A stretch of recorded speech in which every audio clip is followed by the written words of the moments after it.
Será verdade que o crime não compensa? Vamos ver o que Dostoiévski tem a dizer sobre isso no seu Crime e Castigo, aqui no Quixotada, o seu programa de literatura. Eu sou Armando Siqueira, estou aqui com o Ivaldo Tenório, novamente, e vamos falar sobre essa grande obra, a obra-prima, uma das obras-primas da literatura universal, né, Ivaldo? Isso. Crime e Castigo sempre foi um dos meus livros preferidos, e também é o de muita gente. O enredo é bem interessante, né? Raskolnikov é um estudante que larga os seus estudos porque não tem condições de mantê-los. Ele tem também a mãe dele, que é outra personagem, né? A mãe dele recebe uma pensão anual que não dá nem para as necessidades básicas, mínimas necessárias. E tem também uma irmã que trabalha em casa de família, mas depois de sofrer assédio sexual, ela abandona essa casa, esse emprego. E é nesse contexto social que Raskolnikov vai estar inserido, né? E chega um momento que ele começa a pensar em arquitetar um plano, né? O plano dele é o seguinte: existe uma senhora chamada Ivanovna, ela é dona de uma casa de penhora, uma senhora que vive para acumular riquezas, né? Ela não usufrui de jeito nenhum dela, só acumulando, e o Raskolnikov chega a pensar o seguinte: eu sou pobre, não tenho condições nenhuma de me manter, e essa senhora vive cada vez mais acumulando riqueza, então o que é que eu vou fazer? Vou executá-la. Aí é onde ele pensa em executar essa senhora e ficar com a riqueza dela e assim tomar outro proveito, né? Segundo a riqueza dela, dava para resolver a vida de centenas de outras pessoas. No entanto, toda aquela matéria que ela acumulava, aquela riqueza, estava totalmente guardada e não ia servir nem para ela, porque no próprio testamento, a Ivanovna vai destinar a um mosteiro. Pois bem, aí o Raskolnikov chega a executar, ele realmente chega a executar Ivanov, isso não é spoiler, isso todo mundo vê em qualquer sinopse de Dostoiévski sobre Crime e Castigo. Então ele executa a Ivanovna e fica ali naquele dilema, né? Depois ele chega a se arrepender. Mas tem alguns estudos que veem outras interpretações nesse arrependimento dele. É uma obra magnífica, de um aprofundamento psicológico muito grande, que inclusive chega a ser comparado ao desenvolvimento da psicologia no início do século XX, que só seria embasada pelo próprio Freud com o desenvolvimento da psicanálise. Então é um livro brilhante. Essa é a sinopse de uma forma geral do livro Crime e Castigo, que vale a pena a gente ler e estar discutindo aqui. Esse plano que ele arquiteta, né, do crime, ele tem uma cena muito interessante em que ele sai desorientado e entra num bar. E aí no bar tem um estudante e um oficial conversando. E esse estudante fala justamente sobre a Ivanovna. Isso. E dizendo, né, que valeria a pena matá-la para salvar muitas pessoas. Exatamente. Dela, né? E aí isso acaba que reforçando a ideia sentimento do Raskolnikov, né? O Dostoiévski é um escritor tardio. Se ele tivesse realmente sido executado antes de ir para a Sibéria, nós não conheceríamos a obra dele hoje, porque apesar de ele ter publicado antes da questão da prisão dele o Gente Pobre e o Duplo, não teria conseguido se tornar um escritor universal, porque as grandes obras dele vieram depois disso, né? Para o pessoal ficar mais situado, em 1848 aconteceu a Intentona Comunista em Paris. E aí vários movimentos revolucionários e contra-revolucionários em toda a Europa, né? Nicolau I, czar da Rússia, sabendo desses movimentos, começa a perseguir aqueles que eram considerados socialistas, democratas, republicanos. E Dostoiévski participava de um movimento naquela época, né, de um grupo de pessoas socialistas, né? E aí esse famoso círculo de Petrotchevsky, alguma coisa assim, que era formado basicamente por socialistas utópicos. Eles eram fãs de Proudhon, né? Não eram marxistas propriamente. Aí o que acontece? Esse círculo é todo preso, e aí eles ficam presos e aguardando uma decisão que, quando chega, é a de que eles serão fuzilados, né? E aí, agora o czar Nicolau I, ele tinha decidido já que eles seriam presos e colocados para trabalhar na Sibéria, né? Exatamente. Só que eles não sabiam disso, né? Eles pensam que vão ser só para torturar psicologicamente, né? E aí quando eles estão lá, já os primeiros frente, né? Já estão lá esperando ser executados. Chega o Dostoiévski, inclusive, isso foi em 1847. Tinha 20 49, 20 e poucos anos, né? Pouco depois ele nasceu, de 48. Ele é de 1821, então tinha o quê? 28 anos mais ou menos.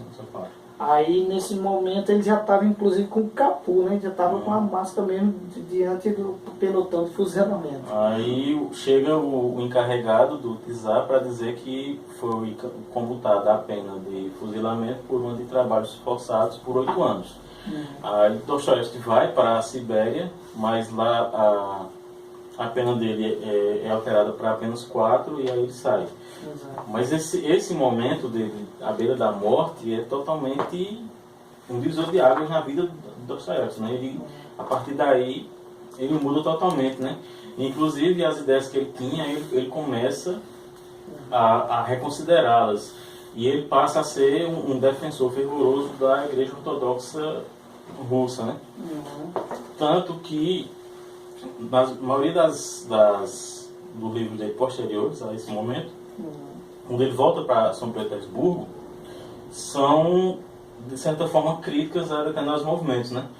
E aí é interessante você perceber o seguinte, a palavra para crime do russo, deixa eu pegar aqui o termo. A palavra crime do russo é prestuplenie. Prestuplenie, se você for pegar etimologicamente falando, significa ultrapassar. Ou seja, dar o passo seguinte, né? E aí Dostoiévski, logo no começo do livro, logo no começo ele mostra o Raskolnikov pensando, e aí em determinado momento ele pensa assim: é verdade que eu poderia aduzir mais esta razão, é porque nada faço que divago tanto. Há um mês que me acostumei a falar sós, parado no canto dias inteiros, preocupado com disparates. Vejamos, em que vou me meter? Serei capaz disto? Isto será sério? Não, isto não é sério. São fantasias que me preocupam o espírito simples quimeras. E o que é isto que ele está falando? É justamente a decisão de matar a dona da casa de penhores, né? Então, desde o começo do livro, é esse conflito interno dele, se ele teria coragem ou não de matar essa pessoa. E ele é motivado muito pela uma teoria que ele tem sobre Napoleão. Ele pensa, Napoleão Bonaparte foi um camarada que matou milhares de pessoas. Ele derrubou rios de sangue. E, no entanto, tudo em prol da ascensão da burguesia. Aí ele vai se perguntar, então, se Napoleão, a história o perdoou, a história absorveu, por que é que eu, Raskolnikov, não seria perdoado se tirasse a vida dessa miserável que só faz acumular riquezas, e eu poderia usufruir e ter uma vida bem mais confortável e dar até a outras pessoas. É baseado nessa teoria de Napoleão, né, que ele mesmo criou. E veja só, o quanto Dostoiévski está trabalhando a etimologia das palavras e mostrando mais ou menos o que é aonde vai levar, né? Porque Raskolnik, que dá origem ao nome Raskolnikov, significa cismático, ou seja, uma pessoa que cria uma cisão dentro do ser da igreja. E vem do verbo para dividir.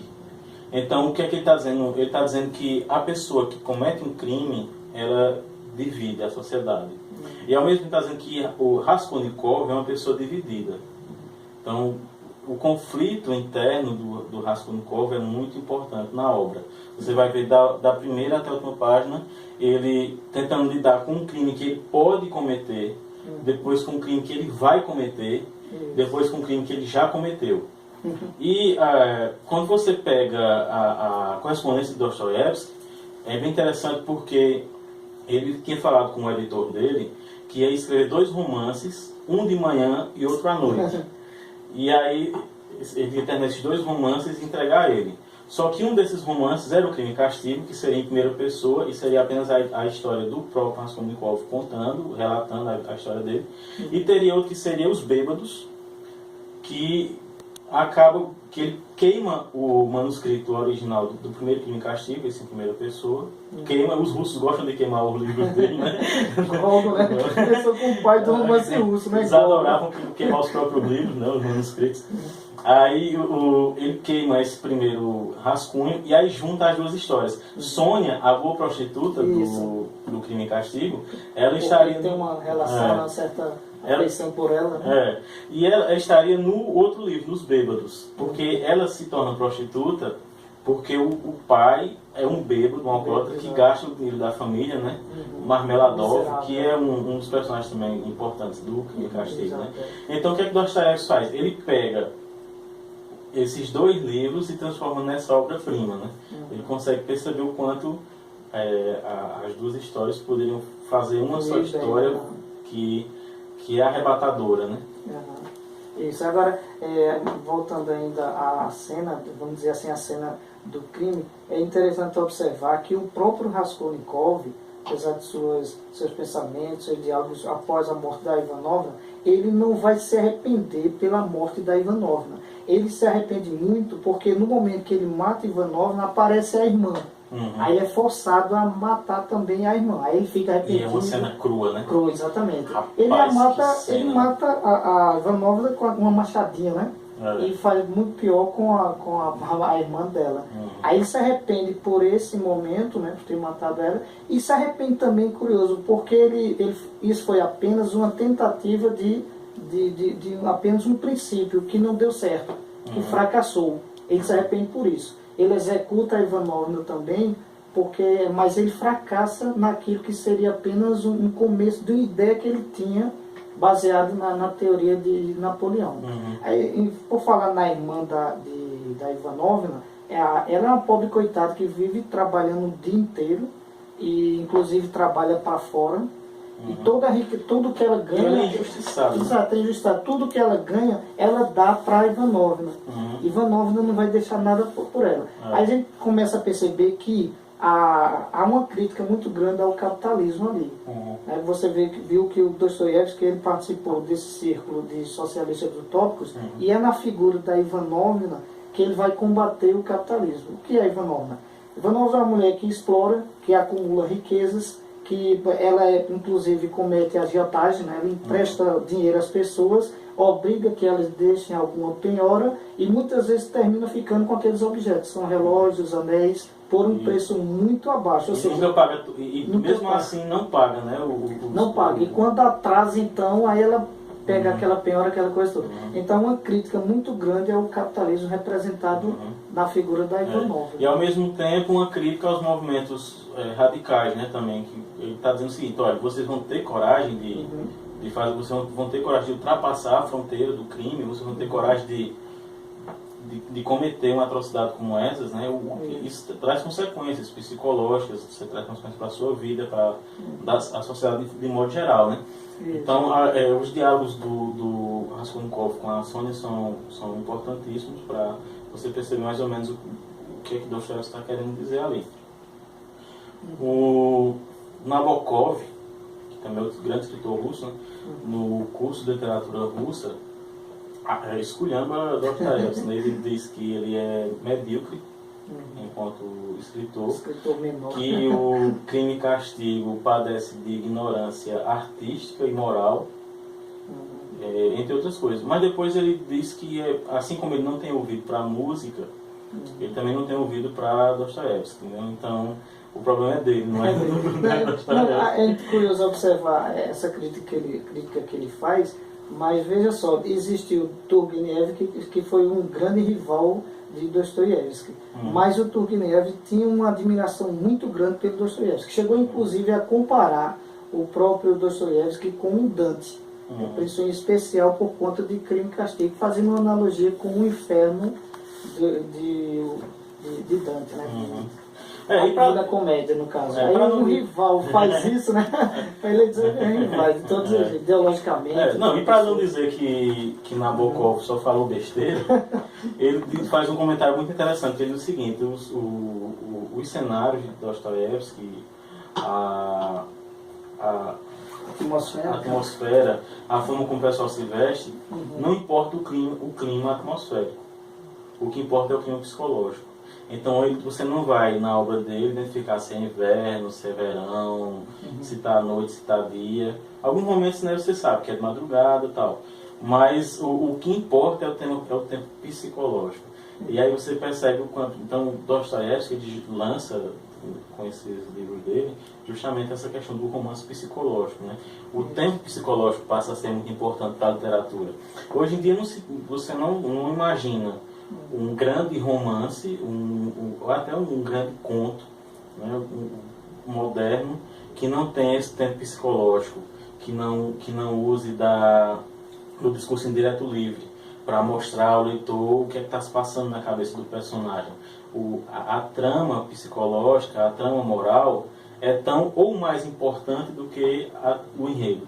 Né? Exato, aquilo envolve, né? É. E isso está em Crime e Castigo, em O Jogador também, né? Os Irmãos Karamazov e outros. É que são todas obras, você vê que são todas obras do círculo petersburguês, né? Depois que ele sai da prisão, né? Então imagina, né? Se ele tivesse morrido ali no fuzilamento ou na prisão, a gente não conheceria, porque não teríamos Irmãos Karamazov, não teríamos Crime e Castigo, Notas do Subsolo, O Idiota, O Jogador, tudo isso veio depois, né? Ele já com mais de 43 anos de idade. Ele morreu de certa forma novo, né? 60 anos, 21, 81. Ele estava prestes a fazer 60 anos, né? Faltava acho que 8 meses para fazer 60 anos.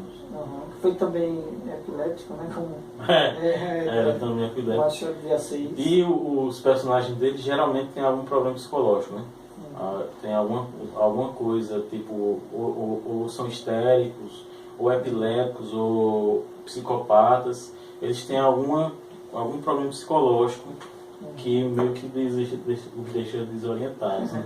As primeiras traduções de Dostoiévski foram feitas diretamente do francês, né? Principalmente Raquel de Queiroz traduziu muito o Dostoiévski. Somente nos anos 2000, né, através dessa editora, é que foi traduzido pela primeira vez diretamente do russo.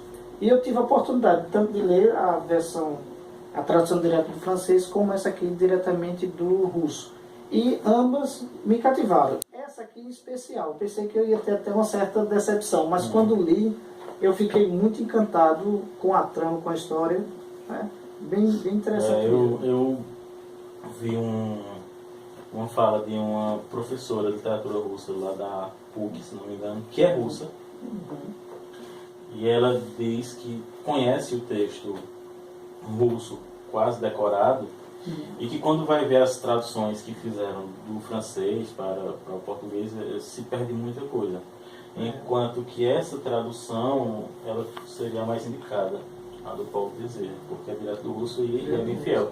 Agora eu estava comparando essa aqui, do Câmara Lima, que eu comprei até por causa dos Irmãos Karamazov, porque eu já tinha uma edição do Crime e Castigo.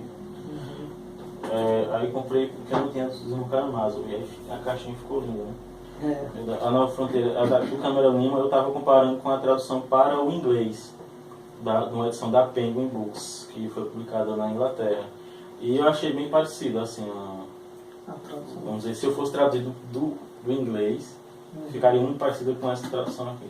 Então eu acho que de certa forma ele manteve uma fidelidade ao texto, apesar de não ser diretamente do russo, mas é bem fiel. Lembrou agora a tradução que o Boris leu, né? Do Don Quixote, né? Que foi primeiramente do inglês. Quando foi ler no original, se desapontou um pouco. Bem, é isso. O Crime e Castigo é uma das grandes obras universais. Um romance que você vai ler e reler, que tem muito suspense, né? Mas o suspense não é o suspense bem do cometimento do crime, mas justamente o suspense em relação ao culpado, ao Raskolnikov, né? Quando ele foge da cena do crime, Fica e aí desesperado, né? fica desesperado e ele começa a cometer erros, né? Erro em cima de erro. Por exemplo, ele fica com a coisa que ele Ele rouba. termina perdendo tudo, né? Tudo que ele rouba para mudar de vida. Acaba se entregando ao perde, inspetor, né? O inspetor no percebe primeiro que ele é momento, culpado, né? Logo no primeiro momento o inspetor já percebe.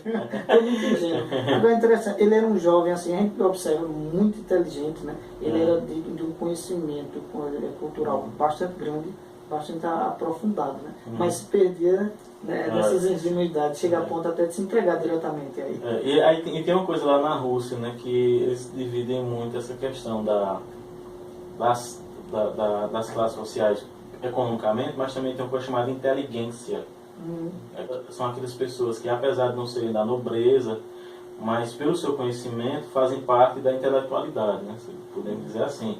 Então o Raskolnikov, apesar de ele ser pobre, inclusive não conseguir terminar os estudos por causa de falta de dinheiro, né, passar fome, inclusive, em algum momento ele está desorientado pela fome, mesmo, né? Mas ele seria parte da inteligência, porque ele é uma pessoa inteligente, intelectual, tem um nível intelectual alto.